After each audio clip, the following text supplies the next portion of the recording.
بسم اللہ الرحمن الرحیم والصلاة والسلام علی رسولہ الکریم وعلی آلہ وصحبہ اجمعین۔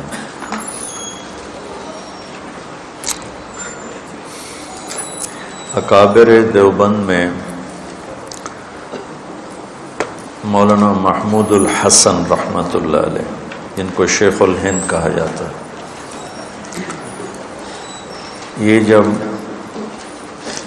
تحریک ریشمی رومال ناکام ہو گئی، اس میں مولانا عزیر گل رحمۃ اللہ علیہ، مولانا حسین احمد مدنی رحمۃ اللہ علیہ اور شیخ الہند، یہ مالٹا میں کوئی 3 برس قید رہے۔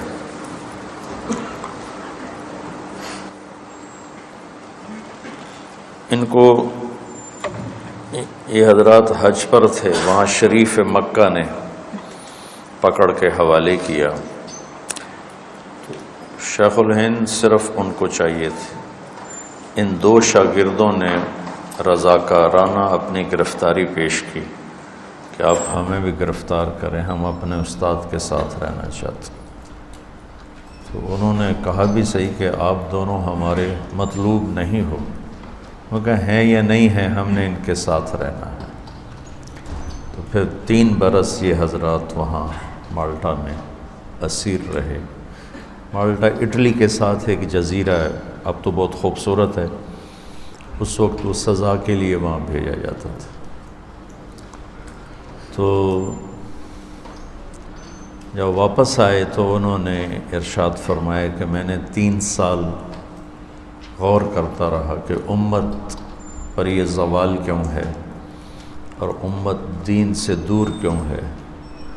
تو مجھے یہ اندازہ ہوا کہ امت قرآن سے دور ہو چکی ہے، اور اب میں نے یہ سوچا ہے کہ میری جتنی باقی زندگی ہے وہ میں امت کو قرآن سے جوڑنے کے لیے لگا دوں گا۔ یہ الفاظ میرے ہیں، مفہوم ان کا ہے کہ جو اللہ نے مجھے باقی زندگی دی ہے میں وہ قرآن کی نشر و اشاعت پہ صرف کر دوں گا۔ تو پتہ نہیں مجھے کہاں سے اچانک یہ بات یاد آ گئی، چونکہ قرآن کا سلسلہ چل رہا ہے، کہ ہم جو اہل علم کہلاتے ہیں، اہل مدارس کہلاتے ہیں، ہم بھی قرآن سے ایسے جڑے ہوئے نہیں جیسے ہم فقہ سے جڑے ہوئے۔ تو قرآن کے مضامین سے ہم ناآشنا ہیں، قرآن کس لہجے میں بولتا ہے اس لہجے سے ناآشنا ہے، پھر قرآن کا حسن کیا ہے جس نے عرب کے پتھر دلوں کو پگھلا دیا، ہم اس سے ناآشنا ہیں۔ حالانکہ عربی پڑھنے کا مطلب تو یہ تھا کہ ہم صرف ترجمہ تک نہ پہنچتے بلکہ حسن قرآن اس تک پہنچتے۔ حضرت عمر کو پہلا جو جھٹکا لگا اسلام کا، وہ بہن کا واقعہ بات کا ہے۔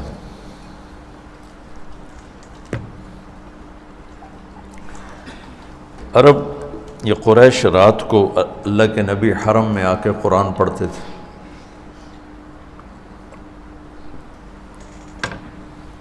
دائیں بائیں چھپ چھپا کے قریش آپ کا قرآن سنتے تھے، چونکہ ولید بن المغیرہ جیسے نے کہا تھا ان فیہ لحلاوہ وان علیہ لطلاوہ وان اسفلہ مغدق واعلاہ مثمر وانہ لیعلو ولا یعلی وانہ لیحطم ما تحتہ۔ کافر کے تبصرہ ہے، کیا کمال کر دیا۔ تو ایک دفعہ حضرت عمر رضی اللہ عنہ پردے کے پیچھے چھپ کے کھڑے ہوئے تھے اور اللہ کے نبی نفل پڑھ رہے تھے،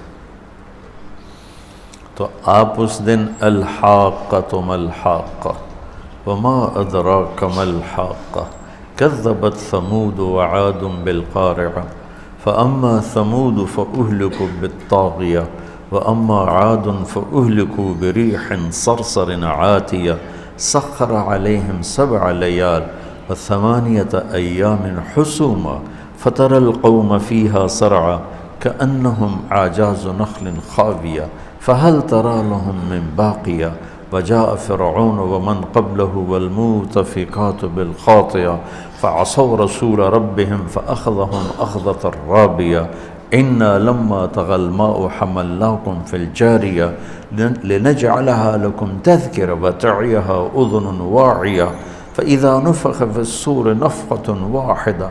الفاظ کا ردم محسوس ہو رہا ہے؟ سبحان اللہ. اس میں موسیقی معلوم ہو رہی، کس طرح چناؤ ہے اور کس طرح ایک بہتا دریا ہے.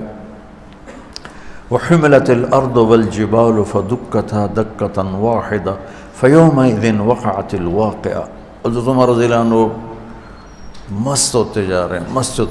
وانشقت السماء فهي يومئذ واهية والملك على أرجائها ويحمل عرش ربك فوقهم يومئذ ثمانية يومئذ تعرضون لا تخفى منكم خافية فأما من أوتي كتابه بيمينه فيقول هاؤم اقرءوا كتابي إني ظننت أني ملاق حسابي فهو في عيشة راضية في جنة عالية قطوفها دانية كلوا واشربوا هنيئا بما أسلفتم في الأيام الخالية وأما من أوتي كتابه بشماله فيقول يا ليتني لم أوت كتابي ولم أدر ما حسابي يا ليتها كانت القاضية ما أغنى عني مالية هلك عني سلطانية خذوه فغلوه ثم الجحيم صلوه ثم في سلسلة ذرعها 70 ذراعا فاسلكوه إنه كان لا يؤمن بالله العظيم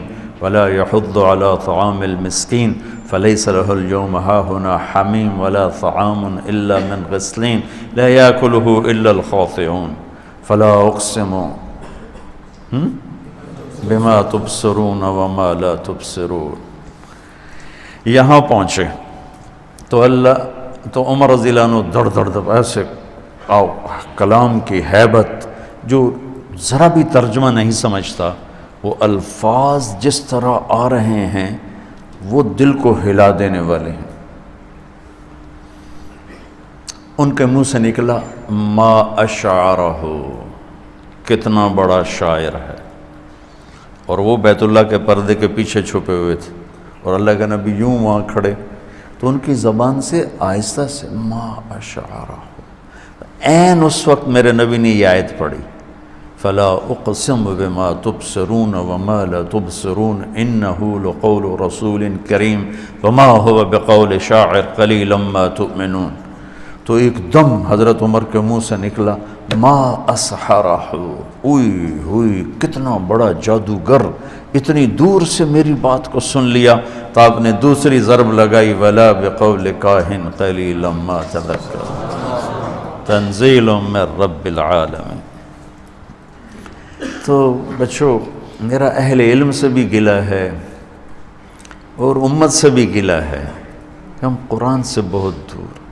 اہل علم صرف فقہ کے قریب ہیں اور قرآن ایک جیتا جاگتا پیغام ہے. شیخ الہند جو ہماری بنیاد ہیں، پہلے شاگرد محمود الحسن دیوبند کے، پہلے استاد محمود احمد اور پہلے شاگرد محمود الحسن، جنہوں نے 4 چاند لگا دیے دیوبند کو اپنی جہود، للہیت، اخلاص، منحنی، دبلے پتلے اور انگریز سے ٹکر لے کر کیا سے کیا کر دکھایا بابا. لیکن جب قوموں کے سفینے ڈوبتے ہیں تو پھر ملاح بچا نہیں سکتے. ملاح کتنا ہی ماہر ہو، جب کشتی کے پھٹے ہی ٹوٹ جائیں تو وہ کشتی کو کیا بچائے گا. تو ادھر ادھر کی نہ بات کر، یہ بتا کہ قافلہ کیوں لٹا، مجھے رہزنوں سے گلہ نہیں، تیری راہبری کا سوال ہے. تو میں یہ چاہتا ہوں کہ مجھے پتہ نہیں یہ ہوگا کہ نہیں ہوگا، کہ میرے ذریعے سے ایک ایسی جماعت تیار ہو جائے جن کا ورد قرآن ہو، جو فذکر بولو فذکر بالقرآن بالقرآن بالقرآن. من یخاف وعید۔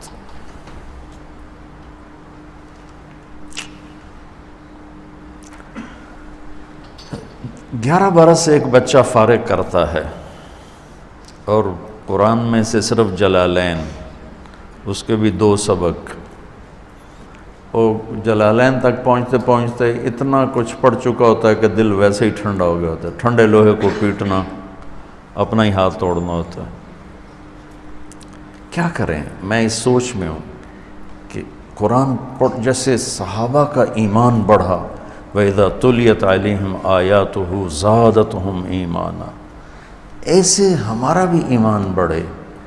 قرآن سنے تو ہمارے رونگٹے کھڑے ہوں، تقشعر منہ جلود الذین یخشون ربهم ثم تلین جلودهم وقلوبهم الی ذکر اللہ۔ ہمارے ساتھ ایسا کیوں نہیں ہوتا؟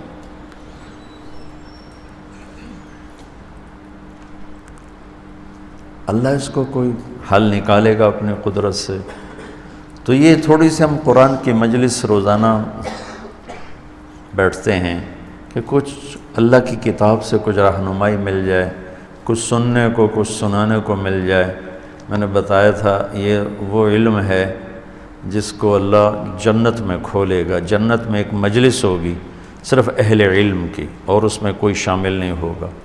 وہاں اللہ تعالیٰ قرآن کا علم اپنے بندوں پر کھولے گا، ایک ایک لفظ پر علم کے سمندر کھلیں گے، اس میں جو بحث ہوگی اس کی لذت میں علماء کو جنت بھی بھول جائے گی۔ تو اب سارے کو تو بیان کرنا مشکل ہے، جو کچھ چیدہ چیزیں میری سمجھ میں آ رہی ہیں، مطالعے کا بھی وقت نہ ملتا، سر درد جان نہیں چھوڑتا ہے، تو دیکھتا ہوں تو اور بڑھ جاتا ہے۔ لیکن یہ دوسرے پارے کے شروع میں ہی ایک جملہ ہے، وَكَذَلِكَ جَعَلْنَاكُمْ أُمَّةً وَسَطًا، یہ میں بیان کرنا چاہوں گا۔ لِتَكُونُوا شُهَدَاءَ عَلَى النَّاسِ وَيَكُونَ الرَّسُولُ عَلَيْكُمْ شَهِيدًا۔ یہ آیت نمبر 146 ہے، 43۔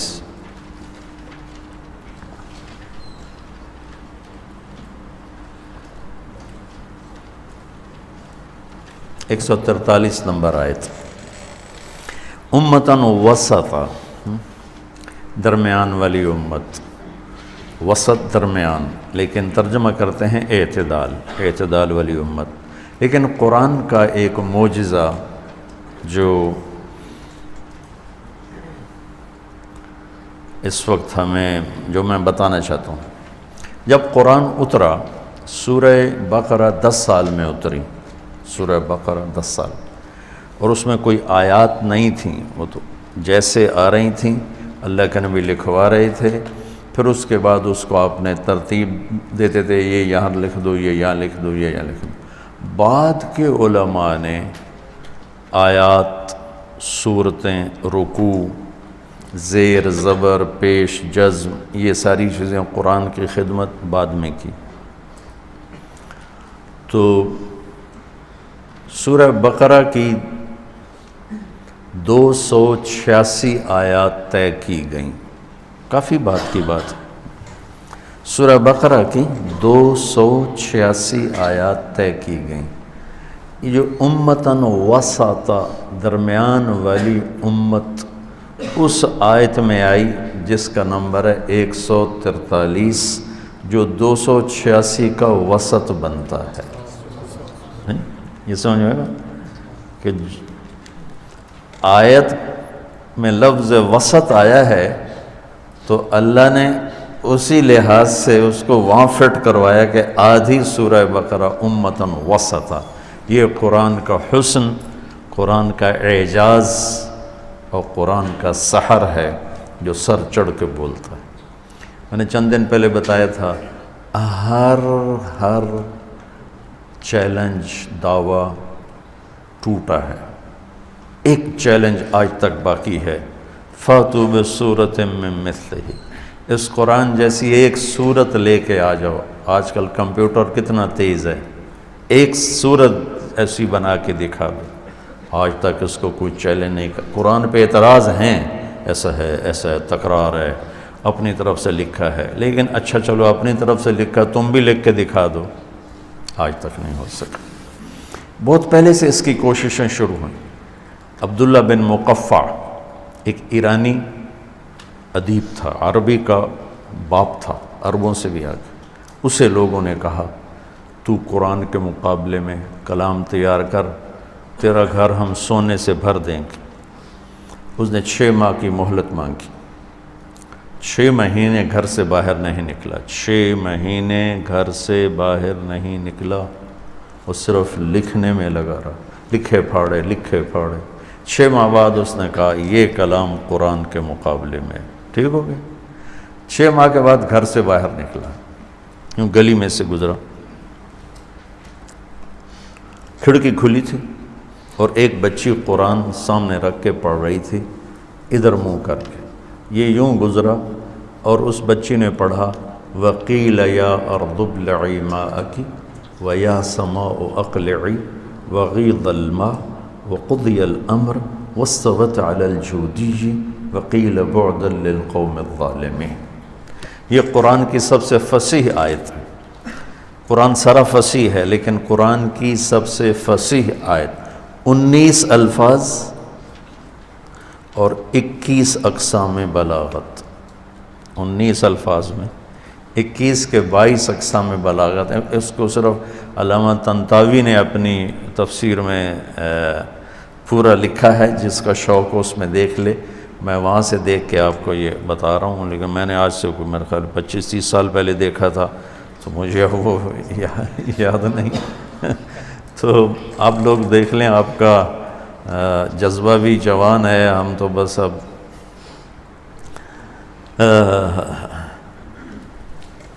تو وہ کہنے لگا یا اسفا ویلک یا ابن المقفع، تیرا ستیاناس و ابن مقفع، وہ تیرے 6 مہینے کے کلام کو تو یہ ایک جملہ کھا گیا، یہ ایک آیت ہے، یہ ایک جملہ کھا گیا۔ وہ تو سمجھتا تھا نا، واپس گیا، اپنے کلام کو پھاڑ کے کلمہ پڑھ کے مسلمان ہو گیا۔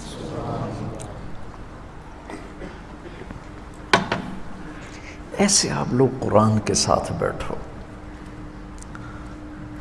کتنی عجیب بات ہے، پورے پاکستان میں ایک مدرسہ نہیں ہے جہاں تخصص فی القرآن ہو، تو پورے پاکستان میں ایک مدرسہ ہے، وہ تخصص فی الفقہ جہاں مرضی چلے جاؤ، ہر جگہ ہو، ضرورت ہے، لیکن جو غلو ہے میں اس کی نفی کر رہا ہوں کہ ہم نے قرآن سے لینا ہے، حدیث پاک سے لینا ہے۔ فقہ تو اس کا قانون ہے، وہ تو آخری درجے کی چیز ہے۔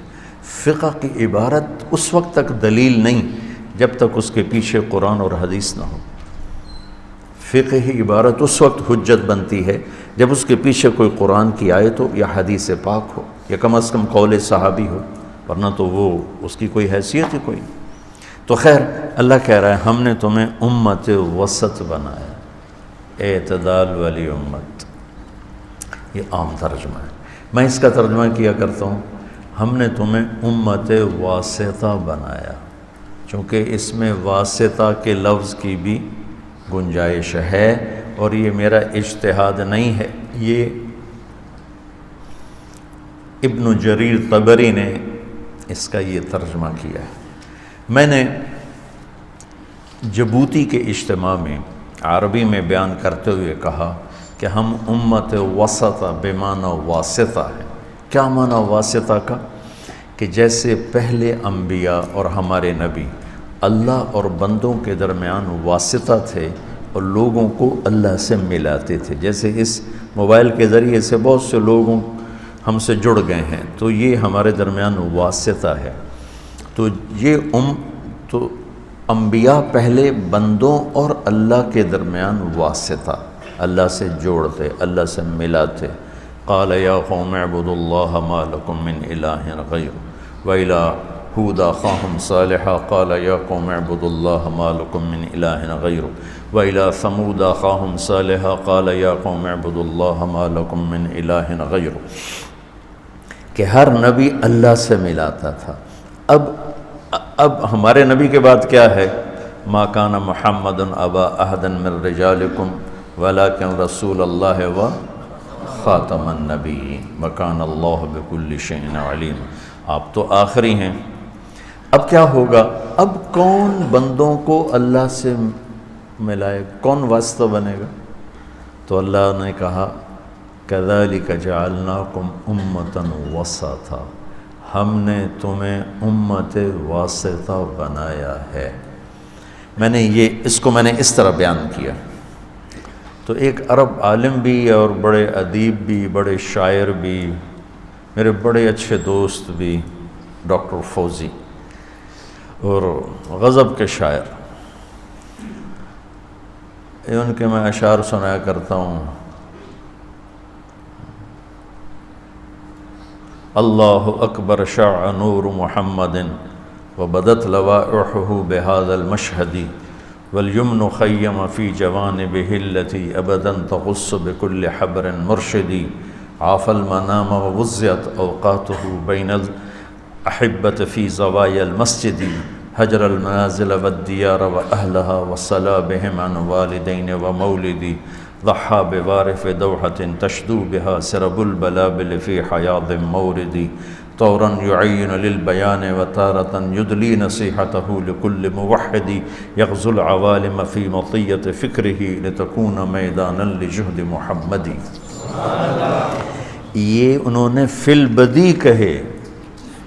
رائمنڈ کے اجتماع میں جب اٹھے نا اور منظر دیکھا یوں، تو ایسے قلم کاغذ اٹھا اور قلم ٹک ٹک ٹک ٹک ٹک بیٹھ کے نہیں کیا سیدھا تھا فی البدی. تہجد میں اٹھے تو دیکھا تہجد کا منظر، لاکھوں انسان نفلوں میں، دعا میں، رونے دھونے میں. تو میری ان کی تشکیل ہو گئی کٹھی. میں نے کہا شیخ زدنا، کوئی اور اس پہ مزید اس قصیدے کو لمبا کرو. تو انہوں نے چند شعر اوپر اور سنا دیے. والمرء یسمو بالجہود الی الذرا لا بالدراہم لا ولا بالعسجد. المرء یسمو بالجہود الی الذرا لا بالدراہم لا ولا بالعسجد واللہ ینصر من یناصر دینہ ویلوح طالعہ بسعد الاسعد وغدا یکون مع النبی وصحبہ فی ظل عیش بالنعیم السرمد. اچھا اگلی تشکیل پھر کٹا ہوگا. میں نے کہا زدنا، تھوڑا اور. اس نے پھر آگے سنایا. میں نے کہا اس میں جنت کو لاؤ آپ، کیونکہ آخری شعر تھا وغدا یکون مع النبی وصحبہ فی ظل عیش بالنعیم السرمد، ہمیشہ کی نعمتوں میں ہوں گے. میں نے کہا اس میں جنت جوڑو، جنت وہاں جوڑ دیتے ہیں. حیث النجائب حیئت لقدومہ من اجل مکرمۃ واروع مشہد فی جنت تجری العیون خلالہا والحور تخطر فی رشاکۃ اغید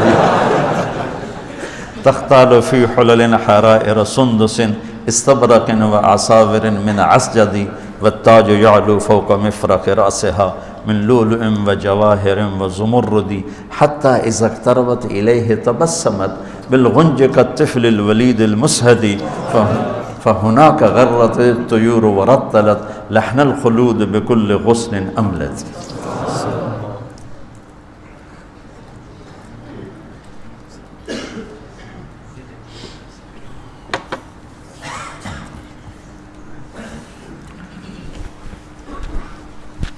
کتنا بڑا چیپٹر ہے جنت، کہیں پڑھایا جاتا ہے؟ کتنا بڑا چیپٹر ہے جہنم، پڑھایا جاتا ہے؟ اللہ نے کتنا کھول کے جنت کو 1000 آیات، 1000 آیات، 1/6 قرآن. اس لیے نہ جنت کا شوق ہے نہ جہنم کا خوف ہے. خیر بات ادھر ادھر چلی گئی. ڈاکٹر فوزی کو میں نے کہا کہ میں نے یہ ترجمہ ٹھیک کیا. کہنے لگا بہت لگا ہے دل کو بہت لگا ہے، لیکن یہ قرآن ہے، اس لیے اس کو ذرا تحقیق کرو کہ کسی بڑے اکابر میں سے کسی نے یہ ایک بات کہی ہے کہ نہیں کہی. اگر کہی ہے تو پھر بہت زبردست بات. میں وہاں سے واپس آیا، حضور ہمت جوان تھی، میں نے تفسیریں اٹھا لی تو مجھے کہیں ملا نہیں، میں بڑا اداس ہو گیا. تو پھر میں نے تفسیر طبری اٹھائی، جو پہلی تفسیر ابن جریر طبری، وہ بھی دیکھتا جا رہا ہوں، کوئی نہیں آ رہا. میرا دل بیٹھ رہا ہے کہ لفظ میں ترجمے میں لفظ میں گنجائش ہے، وسطہ بے معنی واسطہ، لیکن جب تک پیچھے سے کوئی بات نہ ملے تو ہم تو کوئی مجتہد نہیں ہیں. تو آخر میں ابن جریر رحمۃ اللہ علیہ نے بے معنی واسطہ انہوں نے یوں بیان کیا کہ اب یہ امت جو ہے یہ واسطہ ہے لوگوں کے اور اپنے نبی کے درمیان. تو اللہ اور نبی تو ایک ہی چیز. میں یوں کہتا ہوں کہ اب یہ امت واسطہ ہے لوگوں اور اللہ کے درمیان، اور لوگوں اور اللہ کے نبی کے درمیان، وہ ایک ہی چیز ہے، اس کا تو کوئی مسئلہ نہیں ہے. تو یہ جو بچوں تبلیغ کا کام ہے نا، یہ امت وسطہ کی ذمہ داری ہے. اللہ مولانا الیاس صاحب کی قبر نور سے بھرے، انہوں نے بھولا ہوا سبق یاد دلائے.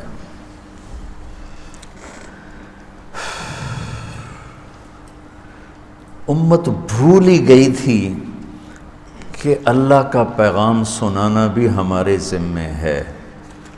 عبادات بس اس حد تک بہت بزرگی سمجھی جاتی تھی کہ بہت بڑے بزرگ ہیں، سارا دن نفل پڑھتے ہیں. بے شک بزرگی ہے، سارا سال روزہ رکھتے ہیں، بے شک بہت بڑی بات ہے. لیکن جو اللہ نے ہمیں وظیفہ بخشا امتاً وسطا، کس لیے بنایا ہے امت واسطہ؟ لِتَكُونُوا شُهَدَاءَ عَلَى النَّاسِ، کہ تم لوگوں کو جا کر گواہی دو کہ اللہ ایک ہے، اس کی مان لو.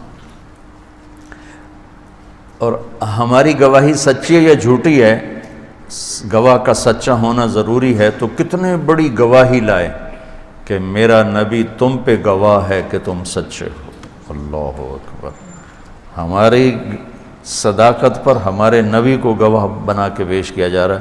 وَيَكُونُ الرَّسُولُ عَلَيْكُمْ شَهِيدًا، وہ ہمارے اوپر گواہ ہیں کہ ہم سچ کہہ رہے ہیں. تو بچوں، میں یہ نہیں چاہتا ہوں کہ تم میرے پریشر میں تبلیغ میں جاؤ. میں یہ چاہتا ہوں کہ تم قرآن و سنت کو سمجھ کے اس کام میں جاؤ. اللہ تعالیٰ مولانا الیاس صاحب کے درجے بلند فرمائے. کتنا خوبصورت انہوں نے اس محنت کا تعارف کروایا، فرقہ واریت سے ہٹ کر اور اختلافی مسائل سے ہٹ کر، نفرتوں کے مضامین سے ہٹ کر، سب کو جوڑنے کے لیے خود چل. اس وقت کے علماء فرماتے یہ تو علم کی توہین ہو رہی ہے کہ فساق کے پاس جاتے ہیں، فجار کے پاس جاتے ہیں. اور مولانا الیاس صاحب فرماتے اس توہین میں میری عزت ہو رہی ہے. انبیاء، اچھا آج کا عجیب ماحول بن گیا، جو لوگ دین سے دور ہم ان سے ملنا ہی پسند نہیں کرتے. اور نبی کس کے لیے آتے ہیں جی؟ نبی نافرمانوں کے لیے تو آتا ہے. 4000 نبی بگڑے مسلمانوں کے لیے آئے. بنو اسرائیل میں 4000 نبی بگڑے مسلمانوں کے لیے آئے، اور 1,20,000 وہ کفار کے لیے آئے. اور اس میں 4000 جو موسیٰ علیہ السلام سے سلسلہ چلا ہے، جب مسلمان بگڑ جاتے تھے اللہ نبی بھیجتا تھا. یعنی اس وقت بنو اسرائیل مسلمان تھے. تو میرے عزیزو، اس تبلیغ کو نا کچھ جماعت نہ سمجھو، فریضہ سمجھو. امتاً وسطا، ہم امت واسطہ ہیں اللہ اور بندوں کے درمیان. ہم نے اللہ کے پیغام کو پہنچانا ہے. مدتوں بعد یہ مفتی زین العابدین صاحب رحمۃ اللہ علیہ خود سنایا، اور میں نے سنا کہ یہ امرتسر میں بڑے خطیب تھے، بڑے مقرر تھے. تو ان کو پتہ چلا کہ اس طرح کوئی مولوی صاحب تبلیغ کی بات کرتے ہیں. وہ دہلی گئے ہوئے تھے تو وہاں چلے گئے. تو فرمانے لگے، مولانا الیاس صاحب مجھ سے کہنے لگے مولوی صاحب تبلیغ کیا کرو. میں نے کہا جی میں تبلیغ کرتا ہوں. وہ چپ ہو گئے. تھوڑی دیر کے بعد مجھ سے پوچھا امرتسر سے لوگ کہاں جاتے ہیں تجارت کے لیے؟ کہا جی لاہور جاتے ہیں، کلکتہ جاتے ہیں، دلی آتے ہیں، بمبئی جاتے ہیں، ان کو کرایہ کون دیتا ہے؟ کہا جی ان کا وہ خود کرایہ خرچ کرتے ہیں۔ ان کے روٹی پانی کا انتظام کون کرتا ہے؟ کہا جی وہ خود کرتے ہیں۔ تو مولانا الیاس صاحب نے کہا مولوی صاحب میں کہتا ہوں ایسی تبلیغ کرو، چونکہ اس وقت خطابت میں کیا ہوتا تھا، آنے جانے کا خرچہ، اکثر خطیب تو بیچارے غریب ہوتے تھے، تو کہاں سے ہر جگہ سے پیسے ان کی جیب میں ہوتے بھی، جو خرچہ بھی برداشت کرتے اور تقریر بھی کرتے۔ تو مفتی صاحب کا بھی یہی دستور تھا، بھی آنا جانا، خرچہ وغیرہ لینا، یہ سب کچھ۔ تو کہنے لگے میں سوچ میں پڑ گیا کہ یہ کیا کہہ گیا، کہ میں کہتا ہوں ایسی تبلیغ کرو کہ اپنی جیب سے خرچ کرو۔ کہ پھر میں رہا اور واپس آ گیا۔ شام کو میرا پتہ کیا کہ وہ کدھر ایک نوجوان آئے تھے، کہا جی وہ تو چلے گئے۔ کہا آدمی آتا ہے ضائع کر دیتے ہو۔ پھر ایک جماعت بنا کے بھیجی میرے پاس امرتسر کہ آپ کو مولانا الیاس صاحب بلا رہے ہیں۔ مولانا الیاس صاحب رحمۃ اللہ علیہ نے اپنی جان اپنے مال، اپنی جان اپنا مال، اور ایک پرانا سبق، تم مولوی میں تو غصہ بہت ہوتا ہے۔ وہ جو گورنمنٹ کالج لاہور میں جس نے مجھے تبلیغ میں لگایا، بچوں میں نے اس سے ننگی گالیاں دے کر اور دھکے دے کر کمرے سے نکالا، اور ساتھ دھمکی دی آئندہ تو میرے پاس ہے میں تیری ٹانگیں توڑ دوں گا۔ انہیں کیا مذاق بنایا ہوا ہے، ہر چوتھے دن منہ اٹھا کے آ جاتے ہو۔ تم اپنے آپ پر قیاس کرو، تمہارے ساتھ ایسا ہو کبھی ملو گے دوبارہ اس سے؟ ہمت ہے ملنے کی؟ اور وہ ہمارا سینئر تھا، ایم ایس سی کر رہا تھا، ہمارا فرسٹ ایئر، اس کا ایم ایس سی، اور وہ پورے کالج میں ٹاپ کرتا تھا، گولڈ میڈل لیتا تھا، اور چوتھے دن پھر آ کے وہ سلام کر رہا تھا۔ تو آخر میں بھی تو انسان ہوں، کوئی جانور تو نہیں ہوں۔ انہوں نے مجھے زمین میں دفن کر دی۔ یہ والا درد میں تمہارے اندر دیکھنا چاہتا ہوں۔ تم صرف میری نقل اتارو گے طارق جمیل کی طرح، ہم بھی مقرر بن جائیں، خطیب بن جائیں، ہمارے بھی آگے پیچھے لوگ ہوں، ہم سے تاریخیں لیں، یہ میں نہیں چاہتا۔ میں نے اس کے لیے کوئی کوشش نہیں کی تھی، میرے اللہ نے نظام چلایا، مجھے نہیں پتا میرے کسی استاد کی دعا لگی یا کسی اللہ والے کی دعا لگی۔ میں اپنی ذات میں جو کچھ ہوں وہ تم سے زیادہ میں اپنے آپ کو جانتا ہوں۔ امتاً وسطا، اس پر کھڑے ہو کر تم کام کرو کہ ہم امت وسطا ہیں، ہم نے اللہ کے پیغام کو سنانا ہے۔ جو ہمیں گالیاں دے رہے ہیں ان کے پاس بھی جانا، جو ہمیں پتھر مار رہے ہیں ان کے پاس جانا۔ جب میں 3 چلے کے لیے نکلا تو ادھر حجرہ شاہ مقیم کی طرف گاؤں تھے، تو اس میں ہم پہنچے۔ میرا پہلا سفر رائمنڈ سے، تو ایک گاؤں میں پہنچے تو مولانا صاحب بریلوی تھے، انہوں نے آتے ہی ماں بہن کی گالیاں اور بستر اٹھا کے باہر پھینکے، اور مسجد میں کھڑے ہو کے ماں بہن کی گالیاں، اور کہیں تم کافر ہو، تم نبی کو نہیں مانتے، تم گستاخ رسول ہو۔ اچھا، سارے جماعت والے سارے چپ، اور جو امیر تھے وہ کہے بھائی استغفار کرو، بھائی استغفار کرو۔ میں پہلا آدمی ہوں، اب میں 2 تصویریں دیکھ رہا ہوں، میں نوجوان ہوں، 18 سال میری عمر ہے، اور میں 2 تصویریں دیکھ رہا ہوں۔ ایک تصویر دیکھ رہا ہوں کہ ایک شخص عالم کا دعویٰ کر کے ماں بہن کی گالیاں دے رہا ہے، جو ایک عام شریف آدمی بھی نہیں دے سکتا، اور پردیسیوں کو کہہ رہا ہے چلو تمہارا اختلاف ہے تو کہہ دو بھائی تم نکل جاؤ، نہیں، بڑی بڑی گالیاں، غلیظ۔ اور ادھر جو تصویر نظر آ رہی ہے وہ چپ توبہ کر رہے ہیں، استغفار کر رہے ہیں، ذکر کر رہے ہیں۔ مجھے کچھ نہیں پتا دلائل کیا ہیں، میں نے صرف اس جماعت کے صبر کو دیکھ کر کہا یہ لوگ سچے ہیں، یہ جھوٹا ہے، کہ حق والے یوں گالیاں نہیں دیتے۔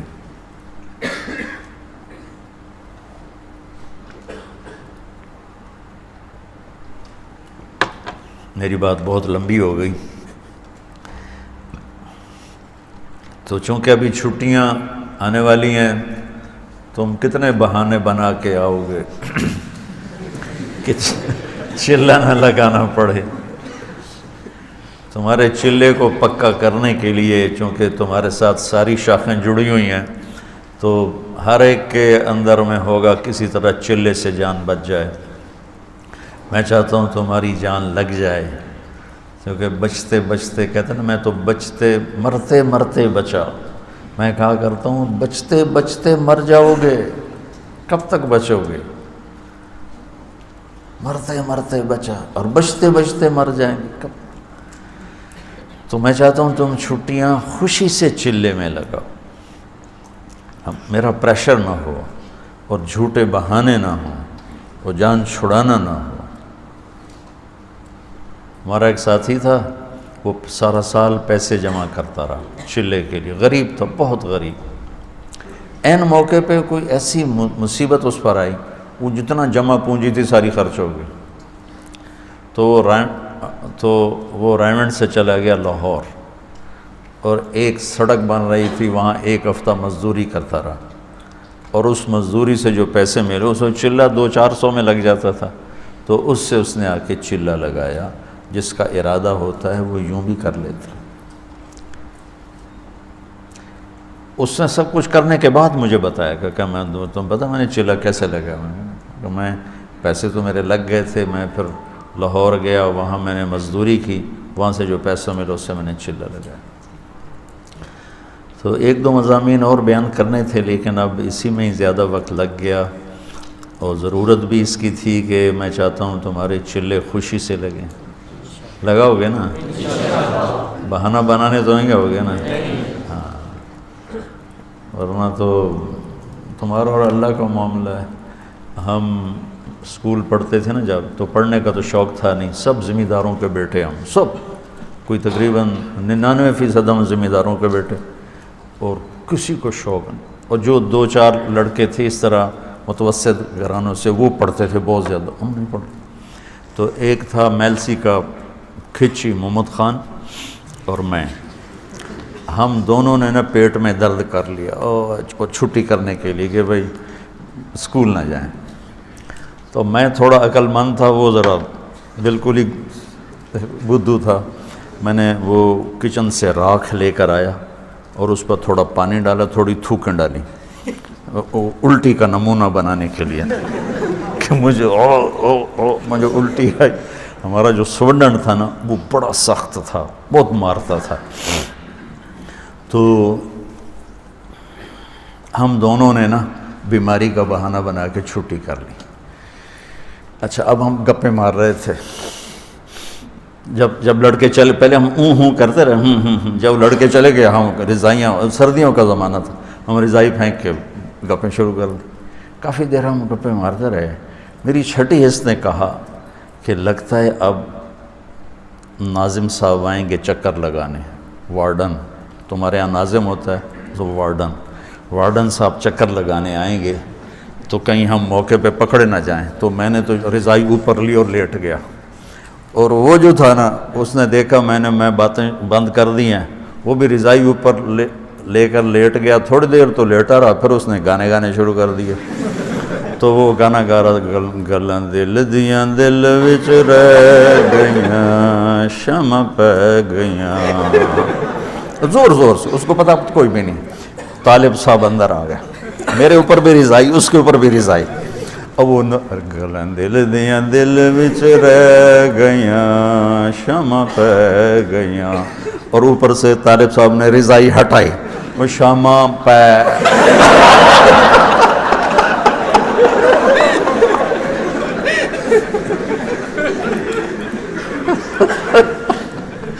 اس کی اتنی ٹھکائی کی، انہیں اتنی ٹھکائی کی، میں تو پہلے سے ہوشیار تھا، لہذا میری تو جان بچ گئی۔ تو میں نہیں چاہتا ہوں تم محمد خان بن کے مجھے دکھاؤ، اس لیے میں نے اسی ایک آیت کو لمبا کر دیا۔ تو برائے مہربانی بچوں، اللہ کے واسطے ڈنڈی نہ مارو، ڈنڈی۔ ہم رائمنڈ میں پڑھتے تھے، مشقت کی انتہا دیکھی، اور جب چھٹی ہوتی تھی جی چاہتا تھا گھر چلے جائیں، اتنے تھکے ہوتے تھے کہ جی چاہتا تھا گھر چلے جائیں۔ لیکن اسی بات پر کہ شاید کچھ اللہ سے مل جائے اپنے آپ کو گھسیٹ کے چلے پہ نکلتے تھے۔ تو یہ آیت چونکہ تمہارے چھٹی کی مناسبت سے تھی، اس لیے میں نے تھوڑا سا اس کو تفصیل سے بیان کر دیا کہ تمہارے اندر امت پناہ ہو۔ امت پناہ کیا؟ دیکھو، ہم اہل السنت والجماعت کی جو تعبیر علماء دیوبند نے کی، ہم اس پہ راضی ہیں۔ وہ بنیان کی طرح ہے جو جسم کے ساتھ ہے۔ یہ جو کرتا ہم نے پہنا ہے نا، یہ امت پنے کا ہے کہ ہم امت ہیں، اور امت ہونے کے ناطے تمام مکاتب فکر کے مسلمانوں کو ہم گلے سے لیں۔ وہ ہمیں گالیاں دیں، ہم اس کو نظر انداز کریں، وہ ہمیں پتھر ماریں، ہمارے اوپر کفر کے فتوے لگائیں، جو مرضی کریں، ہماری طرف سے سوائے کلمہ خیر کے اور کچھ نہیں ہونا چاہیے۔ تمہارے اندر امت پناہ آئے اور علم تمہارا راسخ ہو، لیکن مزاج تمہارا انبیاء والا ہو کہ نافرمانی کو دیکھ کر تم تڑپ جاؤ کہ یا اللہ اس کو میں یہاں سے کیسے نکالوں، اور یہ اس گمراہی سے نکل کر جنت کے راستے پر کیسے چل پڑے۔ تو اس کے لیے محبت دینی پڑتی ہے، اندر سے محبت دینی پڑتی ہے، چونکہ محبت ایک ایسی تقریر ہے جو الفاظ کے بغیر دلوں کو پکڑ لیتی۔ تو اس لیے بچوں، امت وسط بننا ہے، امت واسطہ بننا ہے۔ ہم نے لوگوں کو اللہ سے ملانا ہے اور صلہ اللہ سے لینا ہے۔ نہ لوگوں سے واہ واہ چاہیے، نہ لوگوں سے زر چاہیے، نہ مال چاہیے۔ لوگوں کو اللہ سے ملا کر صلہ اللہ سے لینا ہے، اور اپنی ضرورت حاجت اللہ کے سامنے۔ نماز پڑھنا سیکھ لو، مصلی بچھاؤ گے راستے کھلیں گے، اللہ سے مانگو گے راستے کھلیں گے۔ اللہم لک الحمد کما انت اہلہ، فصلی علی محمد کما انت اہلہ، وفعل بنا ما انت اہلہ، انک اہل التقوی و اہل المغفرہ۔ اللہم ربنا تقبل منا انک انت السمیع العلیم، وتب علینا انک انت التواب الرحیم۔ یا اللہ، یہ تیری کتاب ہے، ہمیں اس کا نور نصیب فرما، ہمیں اس کی حکمت نصیب فرما۔ یا اللہ، یہ تیرا پیغام ہے پہنچانے کے لیے، ہمیں اسے پہنچانے والا بنا۔ یا اللہ، تو اس کی تعلیمات ہماری زندگی میں اتار دے، ان بچوں میں اتار دے، اہل مدارس میں، اہل خانقاہ میں، تمام مکاتب فکر میں، اور پوری امت کے تمام طبقات، افراد، مرد عورت، سب چلتا پھرتا قرآن بنا دے، اسے پڑھنے والا بنا، اسے سمجھنے والا بنا، اس پہ عمل والا بنا۔ اور یا اللہ، ہم نے یہ رمضان میں تعلیم کا سلسلہ شروع کیا ہے، اسے قبول فرما، اسے بابرکت فرما، غیبی تائید شامل حال فرما۔ رمضان میں تو نے انبیاء کے اوپر کتابوں کو اتارا، یا اللہ تو اس مبارک مہینے میں ہمارے سینے پر علوم کا فیضان فرما، علوم کا نزول فرما۔ من عندک من لدنک کا ہمارے اوپر فیضان فرما، من عندک من لدنک کا ہمارے اوپر فیضان فرما۔ جتنے تیرے بندے بندیاں روزے رکھ رہے ہیں قبول فرما، جتنے لوگ دعائیں مانگ رہے ہیں سب کی قبول فرما، جتنے حرمین میں پہنچے ہوئے ہیں ان کی حاضری قبول فرما، جتنے تیرے راستے میں چل رہے ہیں ان کی سفر قبول فرما۔ یا اللہ، اور ان سارے بچوں کو، یہ ہمارا سرمایہ ہے، ہمارا ذخیرہ آخرت ہیں، انہیں پھلدار سایہ دار درخت بنا، انہیں امت میں مثبت کردار ادا کرنے والا بنا، انہیں اب پیغام حق سنانے والا بنا، نبوت والے جذبے کے ساتھ، نبوت والے اخلاق کے ساتھ، نبوت والے طرز پر ان کی زندگی کو قائم فرما۔ ان سب بچوں کی توفیل ہمیں بھی قبول فرما۔ وصلی اللہ تعالی نبی الکریم۔